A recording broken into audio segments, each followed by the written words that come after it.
کله چې وایو زه خونې یعنی کوټې ته ځم، دا جمله په الماني ژبه داسې وایو ich gehe ins Zimmer. ich gehe ins Zimmer یعنی زه خونې یا کوټې ته ځم. او کله چې موږ وایو زه په کوټه کې یم، زه په کوټه کې یم، دغه جمله په الماني ژبه داسې وایو ich bin im Zimmer.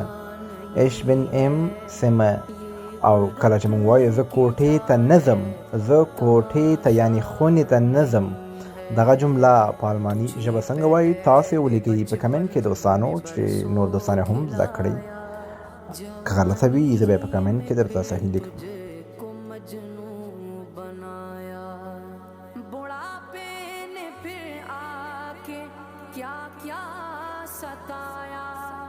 अजल तेरा कर देगी बिल्कुल सफाया जगा जी